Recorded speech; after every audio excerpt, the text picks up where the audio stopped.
Advanced practice to supersize your business. What the heck does that mean? What could it possibly be? Welcome to day 238 of our Supersize Your Business Annual Challenge. Sharon Horne-Ellstrom here. The other thing we're going to talk about today is what the heck does the U in super stand for? Let's go there first. The U in super stands for uncover what it is. Uncover what is with respect to the area or the aspect of the challenge or the goal that you've set. This month, yesterday, we set a goal that we want to achieve by the end of the year for spirituality in our business. You picked whatever it is that you picked. I picked what I picked. And today, so we got our target. We specified our target yesterday. And today, so that's where do we want to go? Today, we're going to uncover what our current situation really is. We're going to be brutally honest with ourselves and say, okay, well, guess what? We want to do this, and we've not even started. That's pretty straightforward, right? Or we want to achieve a certain level of spiritual component or soul in our business, and we've done 3 things. These are the 3 things we've done, and we've gone from, a 1 to a 3 with respect to where we want to be in terms of spirituality. And again, it's going to be different for each and every one of our businesses. If you're struggling with this or you're having a hard time, just pick up the phone or message me online and ask for help, because I guarantee in 5 minutes or less, we can uncover and nail this for you so that you can fill in the rest of the super framework as we go through it in real time. So that is our U for today in the super framework. Now, today's topic is all about looking at a practice that I've encouraged you to do every month this year. If you are following me, and if you've just started following me, we've already talked about it this month as well. But we've talked about it from the plus side, from the positive side, because I like to be optimistic and look at the positive side of things. However, I've learned over years of lots of experiences, many of them at the time considered bad, that I now look back on and am so grateful for, because they actually made me grow, made me change, taught me some lesson that I needed to learn, and it was right in my face all the time, but I was so busy running through my life I couldn't see it. And so today's practice is to be grateful for and find the lesson in the bad crap that's happened to us in our lifetime, especially in our businesses. I don't know about you, but I've gotten fired from jobs. I've gotten betrayed in jobs. I've gotten screwed by partners, not, by business-wise. Also my life partner, so there you go. But all of it. I had a sudden cardiac arrest and dropped dead and had to be frozen. Luckily, I went down in one of my businesses, and one of the employees knew CPR and actually saved my life while they waited for the paramedics to get there and revive me with the jump start of the old defibrillators, the external cardiac devices, which now I have my own built-in insurance policy on internal cardiac device. Knock wood, it's only gone off once. I tried to run. The year after my cardiac event, I was in a city type public place program for doing exercise and being more active for one of the businesses at the time in town was putting on. And I'm like, I'm going to do this. I'm going to participate.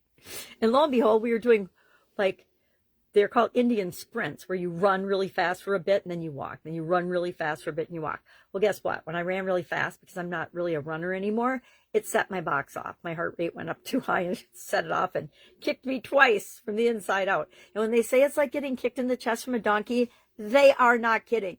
The only reason I didn't fall down or get knocked down was because I was going down a hill at the time it actually engaged. And so the next day they gave me some lessons, and they turned up my device so I could still do things like ride my exercise bike and go for intense walks up big hills and things, and not be in fear of going down in the middle of the park by myself. So all good things. Lesson learned. Sometimes we need to modify our behavior and make better choices than we're making at the time, which was part of the whole events lesson in the first place, right? So I, a long time ago, learned, and I probably can give Tony Robbins credit for this, because I've been a student of him since I was in the hospital in Valley, Nebraska, working for 3M one summer. I don't know, I had some weird thing. I still don't know what it was, but it triggered a whole 3-year series of super bad health challenges. I think it was to let me know, looking back now, that I was going down the wrong path with respect to my education and career and stuff. And so, lesson learned. But I didn't learn it because I had other challenges after that. But I think the sudden cardiac arrest knocked it into me and said, okay, you are not on your right path. It's time to change course. And that's exactly what I've done. So we all have things that happen to us in our lives, right? I have yet to meet a person, especially somebody with their own business, that can honestly say they've never had any bad thing happen. They've never had anything negative or disappointing or any other negative emotion they would ascribe to it happen in their life and in their business. And I'm going to say right now, and this might be a controversial term, but if you say that nothing bad has ever happened, and yes, maybe you're Pollyanna like my younger sister, and everything has got a silver lining and everything is always wonderful, and there's, you know what I mean, she sugarcoats everything, and that's okay. There are people like that. There are people that paint everything with a negative brush, so we have to have people that paint everything with a positive brush to balance them off. So look back and pick one thing, one event. If you've never done this, it's really an eye-opening exercise, because what we learn is that when we take back our personal power, anytime we've had pain or suffering or challenges or negative things or bad things happen in our life, there's always been a lesson in it. And as soon as we have that aha moment and realize what the lesson was that we're supposed to learn, it's literally, for me, it's like a light bulb or a flash going off in my brain. And it says, bingo, duh, it took you 15 years to figure this out, Sharon, but you finally got it. Woo! Cue the confetti and the noisemakers. All right, I'm definitely on one today. First day of school for my granddaughters, and so it was a fun day getting them off to school. They're so freaking cute. I can't even stand it. Reminds me of when my kids were little and the chaos that ensues. They both were up before me this morning. Now, I was awake and getting ready, but before I'd even made my videos this morning, the girls were up and around, and so I think they're going to come home after school today and literally just crash and take a nap. We'll see. I live in hope. All right, if I can help you in any way with the U in super, or the super framework, or if you need any help uncovering and trying to find the upside in something negative that's happened to you, I can help with that. It's not my area of expertise. I'm not a mental wellness or mental health coach or anything, but I can help with that because I've been through a lot of it myself. And I look back now at my life. The Lifeline exercise is literally one of my favorite exercises. We do it every month. We should have done it today. Where's my Lifeline? Let's do it today. Let's do it right now. Lifeline exercise. It's like a timeline in high school or college or probably grade school. They teach them now. But it's a timeline of events that happened in your life. I like to put when I'm born, and I like to put the year I'm working on, and then the arrow continuing, because I don't plan on checking out anytime soon. I hope you don't either. And I just look at the major events that have happened in my life, and, you know, I'm getting older, so it's getting longer. This is actually my I can hold it up board. I have a what do they call, presentation board that I got at, I think I got it at Walmart or Target. And it's got my Lifeline on it. And what I do is I graph each of these different life framework areas on it. When I look at these events each year, I graph, well, is it above the line or below the line? If it's below the line, like my sudden cardiac arrest, that was below the line because I was dead. Other things that have happened, you know, losing a job, not really below the line. It's probably on the line, down to 0. I think I probably rated that probably for financial and career and things, but otherwise, or money.